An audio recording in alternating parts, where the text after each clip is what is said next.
नमस्कार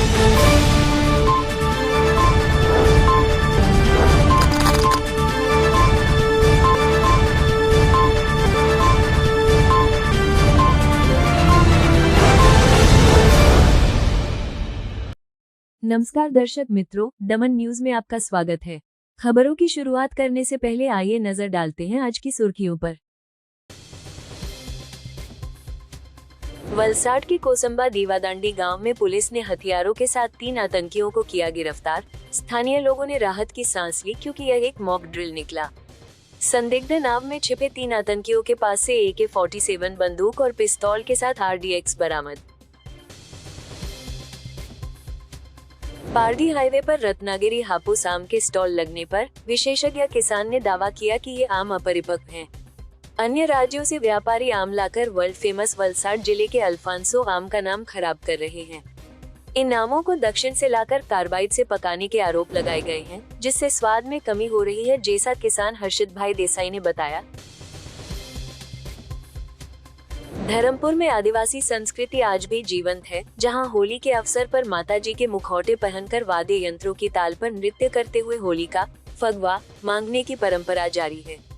पैरों में लकड़ी बांधकर और घूंघटा ओढ़े नृत्य और गायन करने की परंपरा होली के पर्व पर बाजार का मुख्य आकर्षण बन जाती है। आइए अब देखते हैं खबरें विस्तार से। वलसाड के कोसंबा दीवादांडी गांव में पुलिस ने हथियारों के साथ 3 आतंकियों को किया गिरफ्तार। वलसाड के कोसांबा समुद्र तट पर स्थित दीवादांडी गांव में एक संदिग्ध बोट के अंदर 3 आतंकवादी छिपे होने की सूचना मिलने पर वलसाड सिटी पुलिस ने कोसांबा क्षेत्र में सर्च ऑपरेशन चलाकर तीनों आतंकवादियों को पकड़ने में सफलता हासिल की।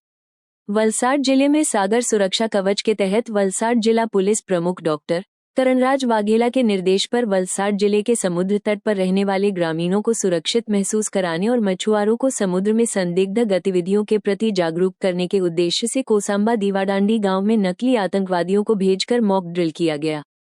इस दौरान वलसाड पुलिस को कोसांबा गांव में संदिग्ध बोट के अंदर आतंकवादी होने की सूचना मिली।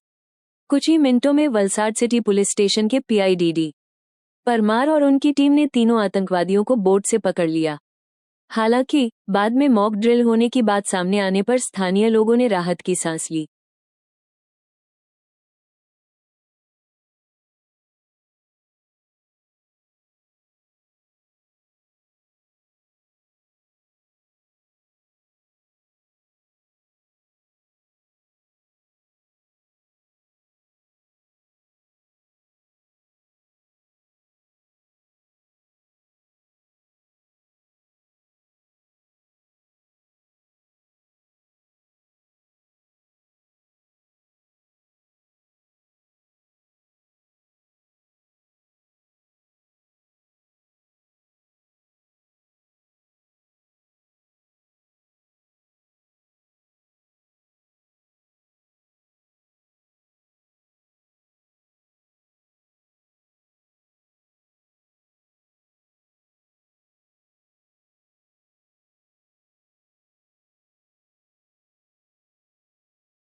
पारडी हाईवे पर रत्नागिरी हापुस आम के स्टॉल लगने पर विशेषज्ञ किसान ने दावा किया कि ये आम अपरिपक्व हैं।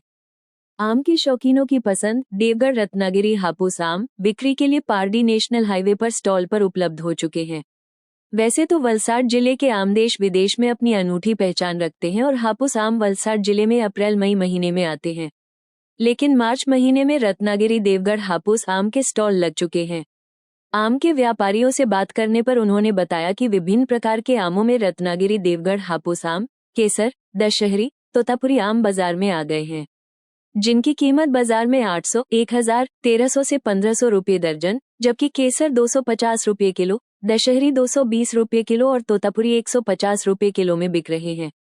साथ ही ये आम घास में पकाए जा रहे हैं और इन्हें मुंबई महाराष्ट्र से लाया गया है, ऐसा व्यापारियों ने बताया। हालांकि स्थानीय लोग इन आमों को खाने योग्य नहीं मानते क्योंकि उनका कहना है कि ये आम सेहत के लिए हानिकारक हो सकते हैं।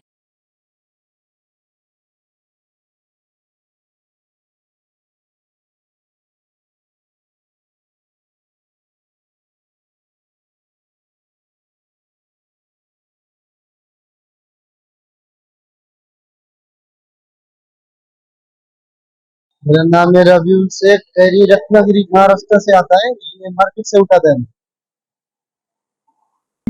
बिल्कुल आता है मुंबई महाराष्ट्र वासी मार्केट से। और क्या आप लोगों का खरीदी है, 1400 का डजन बिकता है, 1500 में बेचता है। डजन को 100 रुपये आता है। ये क्या है, ये दो क्वालिटी का आता है, एक रत्नागिरी हापुस और एक देवगढ़ हापुस।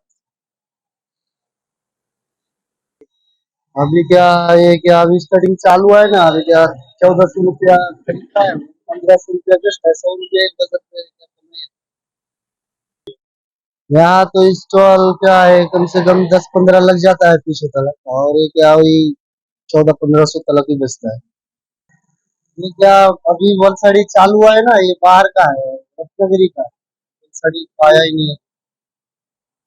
यहाँ कम से कम अभी 1 महीना टाइम, 2 महीने, 2 महीने।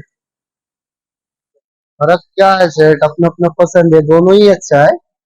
मुझे दोनों ही अच्छा लगता है, लेकिन लोगों का मन पसंद क्या, अपना अपना पसंद। नहीं नहीं, नेचुरल है, क्या हम लोग घास बीज डाल के पकाता है, ऑर्गेनिक, कुछ केमिकल वगैरह दवा ववा। વલસાડ જિલ્લામાં અત્યારે કરમબેલીથી ચીખલી સુધીમાં હાફૂસ કેરીના વેચાણ માટેના સ્ટોલો શરૂ થઈ ગયા છે। હાઈવેની ખૂબ જ નજીક હાઈવેના માર્જિનમાં આ સ્ટોલો ઊભા કરવામાં આવ્યા છે અને ખાસ કરીને વલસાડ જિલ્લાની આપણી આલ્ફોન્સો હાફૂસ કેરી જે દુનિયામાં પ્રખ્યાત છે, એ કેરીનું આ લોકો બહાર ગામથી અન્ય સ્ટેટમાંથી આવીને આપણી કેરી હાફૂસ કેરીને બદનામ કરી રહ્યા છે। આ લોકો જે સ્ટોલમાં કેરી વેચી રહ્યા છે, એ કેરી ખૂબ જ અપરિપક્વ અને સાઉથની છે, કોઈ પણ રીતે ખાવા માટે યોગ્ય નથી। આ કેરીઓ કાર્બાઇડથી પકવવામાં આવેલી છે, એ એમાં કોઈ પણ જાતની સુગંધ નથી। કાપો ને ખાવ ત્યારે એમાં કોઈ પણ જાતનો ટેસ્ટ આપણને મળતો નથી। તેમ છતાં હાઈવેથી પસાર થતા ઘણા ટુરિસ્ટોને, ઘણા સારા વ્યક્તિઓને, માણસો પણ આ કેરીનું જે બહારથી દેખાવ જોઈને એની ખરીદી કરી રહ્યા છે અને આ અપરિપક્વ કેરી ઘરે લઈ જઈને જ્યારે એ લોકો કાપશે ને ખાશે ત્યારે ખબર પડશે કે આ કેરીનો ટેસ્ટ ખરેખર કેવો છે।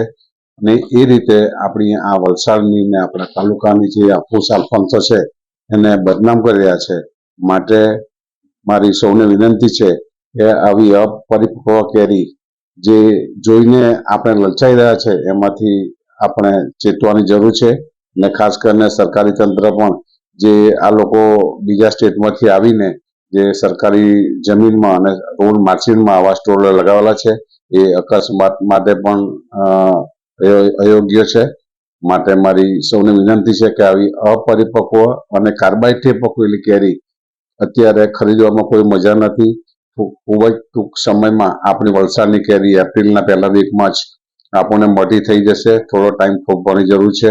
હું ફરીથી વિનંતી કરું છું કે આવી કાર્બાઇડથી પકવેલી કેરીની કોઈ પણ જાતની ખરીદી કરવામાં કોઈ પણ જાતનો આપણને લાભ નથી। धर्मपुर में आदिवासी संस्कृति आज भी जीवंत है, जहां होली के अवसर पर माताजी के मुखौटे पहनकर वाद्य यंत्रों की ताल पर नृत्य करते हुए होली का फगवा मांगने की परंपरा जारी है। आदिवासी समाज की पृष्ठभूमि पर आधारित और लोगों द्वारा सराही गई फिल्म कांतारा में भी आदिवासी समाज की संस्कृति के रूप में देव परंपरा को दिखाया गया है। इसमें त्योहारों के दौरान देव देवियों के मुखौटे पहनकर नृत्य गान किया जाता है। आदिवासी समाज के लोग इनके चरणों में झुककर प्रार्थना करते हैं। इसी प्रकार की परंपरा धर्मपुर के आदिवासियों में आज भी मौजूद है। आदिवासी समाज में होली को सबसे बड़ा और प्रमुख त्योहार माना जाता है, जिसके लिए धर्मपुर नगर के विभिन्न क्षेत्रों में देव देवियों के मुखौटे पहनकर फगवा मांगने की परंपरा चल रही है। ये परंपरा आदिवासी संस्कृति के प्रति गर्व का अनुभव कराती है। आदि का अर्थ है शुरुआत और वासी का अर्थ है निवास करने वाला। आदिवासी समाज अपनी परंपरा, संस्कृति और प्रकृति के साथ सामंजस्य बिठाकर चलता है। फाल्गुन सुद एकम से ही होली के त्योहार की तैयारी शुरू हो जाती है। कामकाज के लिए बाहर रहने वाले आदिवासी भी इस पर्व पर अपने गांव लौट आते हैं।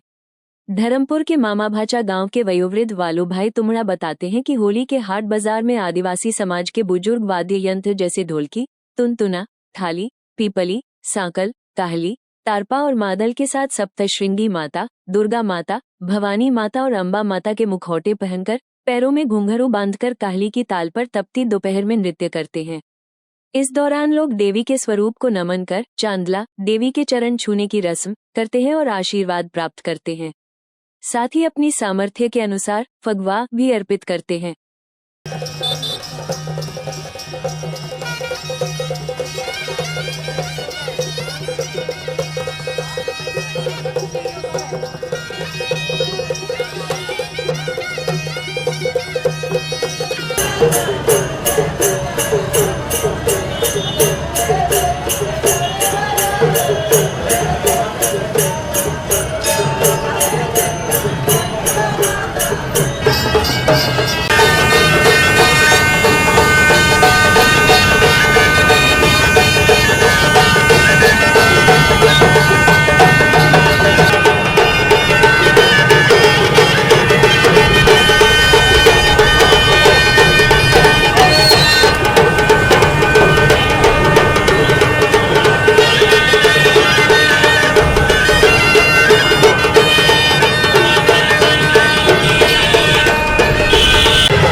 मनसुख अल्पो करंजरी फुलसपाड़ा आ धूळेटीમાં ફર્યા હાટવાડા दुर्गा माता કહેવાય એ ચાલે કાલથી ચાલુ કરી એ પાંચમ સુધી આપણે આ ધરાપુરમાં ને અમારે ગામમાં કરંજરી ફરવાનું મહત્વ તો આ લઈને ફરે કરતા છે કોઈ દર્શન કરે અગર નહીં કરે લઈને ફરતા છે આ ધૂળેટી સુધી અમે ફરીએ પછી કોઈ ચાંદલા કરે કે 2 રૂપિયા આપે 10 રૂપિયા આપે या दर्शन કરીને પગે પડે એ કેમ માતાજીનો દિવસ આવ્યા એટલે આ નીકળી પડ્યા અમે એ હતા 3000 2000 માતાજી પર ચાલે 1500 2000 પડે આ ફરે તેને ભાડું આપી દઈએ ને હું અગરબત્તી તેલ લઈને એને રોજ દિવસ દીવાબત્તી ચાલુ मारे घर हाँ। पारडी की कर्मभूमि ड्रीम सिटी के पार्किंग से कोबरा सांप को जीवदया ग्रुप ने बचाया। पारडी के बालाखाड़ी स्थित कर्मभूमि ड्रीम सिटी के पार्किंग क्षेत्र में एक सांप दिखाई दिया। इसकी सूचना दिनेश भाई ने पारडी जीवदया ग्रुप को दी। समूह के प्रमुख अली अंसारी के मार्गदर्शन में यासीन मुल्तानी तुरंत घटनास्थल पर पहुंचे। वहां 4 फीट लंबा जहरीला कोबरा सांप पाया गया। ये सांप न्यूरोटॉक्सिक जहर रखता है जो काटने पर मृत्यु और अंधत्व का कारण बन सकता है। इसलिए सांप के काटने की किसी भी स्थिति में जिला अस्पताल या साईनाथ अस्पताल धर्मपुर पहुंचना अनिवार्य है। इस जहरीले कोबरा को सुरक्षित रूप से रेस्क्यू कर राहत की सांस ली गई। इसके बाद वन विभाग को सूचना देकर सांप को जंगल में छोड़ने की तैयारी की गई।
કર્મભૂમિ ડ્રીમ સિટીમાં દિનેશભાઈ સાબુવાલા 2 નંબરના બંગલામાં અચાનક એમના પાર્કિંગમાં એક સાપ આવી જતા જીવદયા ગ્રુપના પ્રમુખશ્રીને ફોન કરતા અહીંયા ઋષિભાઈ મેં અને યશભાઈ આવ્યા હતા. જોયો તો કોબરા જાતિનો સાપ અચાનક ત્યાં બેસેલો હતો.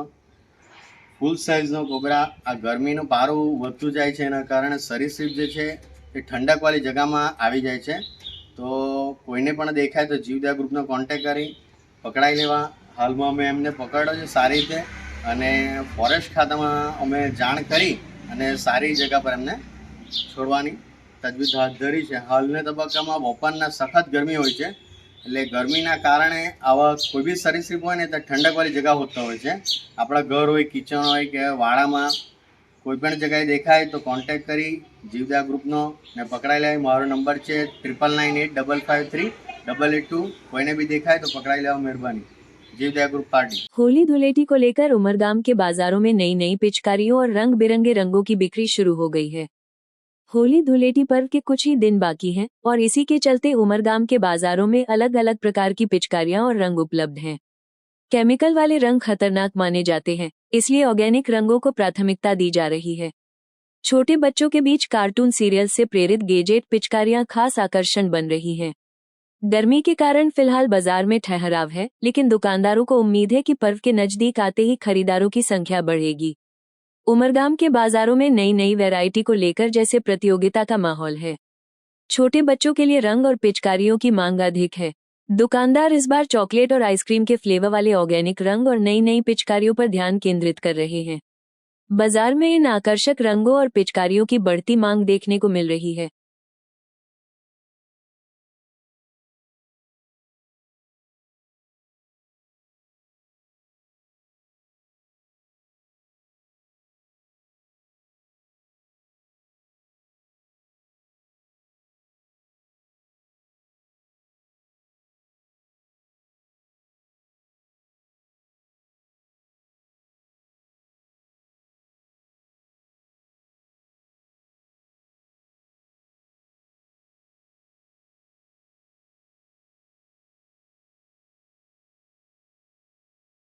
जो सिलिंडर છે, આઈસ્ક્રીમ કલર છે, ફ્લેવરવાળા મસાલ છે, પેન્સિલ છે, અવનવી પિચકારીઓ છે જેમ કે ગન છે, બીન છે, ઘણી બધી આઈટમ છે, પાઘડી છે, ટી શર્ટ છે, ઓર્ગેનિક કલર છે. ભાવ પણ સસ્તા છે અને અમે માનીએ કે આ વખતે ઓર્ગેનિક કલરની વધારે પડતી ડિમાન્ડ છે. समाचार के अंत में आए एक नजर डालते हैं आज के मुख्य समाचारों पर. वलसाड के कोसंबा दीवादांडी गांव में पुलिस ने हथियारों के साथ 3 आतंकियों को किया गिरफ्तार. स्थानीय लोगों ने राहत की सांस ली क्योंकि यह एक मॉक ड्रिल निकला. संदिग्ध नाव में छिपे 3 आतंकियों के पास से AK-47 बंदूक और पिस्तौल के साथ RDX बरामद. पारडी हाईवे पर रत्नागिरी हापुस आम के स्टॉल लगने पर विशेषज्ञ किसान ने दावा किया कि ये आम अपरिपक्व हैं. अन्य राज्यों से व्यापारी आम लाकर वर्ल्ड फेमस वलसाड जिले के अल्फांसो आम का नाम खराब कर रहे हैं. इन आमों को दक्षिण से लाकर कार्बाइड से पकाने के आरोप लगाए गए हैं, जिससे स्वाद में कमी हो रही है, जैसा किसान हर्षित भाई देसाई ने बताया. धर्मपुर में आदिवासी संस्कृति आज भी जीवंत है, जहां होली के अवसर पर माताजी के मुखौटे पहनकर वाद्य यंत्रों की ताल पर नृत्य करते हुए होली का फगवा मांगने की परंपरा जारी है. पैरों में लकड़ी बांधकर और घूंघटा ओढ़े नृत्य और गायन करने की परंपरा होली के पर्व पर बाजार का मुख्य आकर्षण बन जाती है. तो ये थी अब तक की खबरें. फिर मिलते हैं नई खबरों के साथ. तब तक देखते रहिए दमन न्यूज. नमस्कार.